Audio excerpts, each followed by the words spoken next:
श्रीमद् भगवद गीता अध्याय 4 श्लोक 38। ना ही ज्ञानेन सर्दसम पवित्रमिह विद्यते तत्स्वयं योगा समिदः कालेनात्मनि विन्दति। इस श्लोक का अर्थ है कि इस संसार में ज्ञान के समान पवित्र करने वाला कुछ भी नहीं है। जो व्यक्ति योग के अभ्यास से पूर्णतः प्राप्त करता है वह समय आने पर उसे स्वयं अपने भीतर पाता है। यह श्लोक ज्ञान के महत्व को दर्शाता है। ज्ञान ही है जो मनुष्य को शुद्ध करता है और उसे सत्य का अनुभव कराता है। योग के अभ्यास से मनुष्य अपने मन को शुद्ध करता है और ज्ञान प्राप्त करने के लिए तैयार होता है।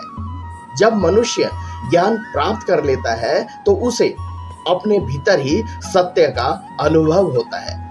भगवत गीता के सर्वश्रेष्ठ श्लोकों में से एक के रूप में यह श्लोक हमें सिखाता है कि ज्ञान आत्मा शुद्धि का सबसे शक्तिशाली साधन है।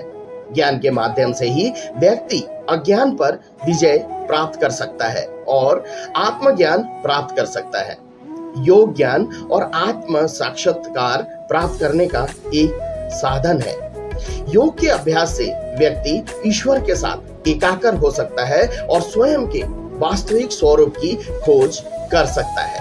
यह श्लोक हमें यह भी बताता है कि आत्मा साक्षात्कार का मार्ग आसान नहीं है और इसके लिए समय, प्रयास और समर्पण की आवश्यकता होती है।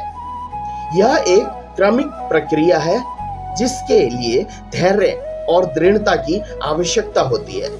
इसके अलावा आत्म साक्षात्कार कोई ऐसी चीज नहीं है जिसे बाहरी साधनों से प्राप्त किया जा सके।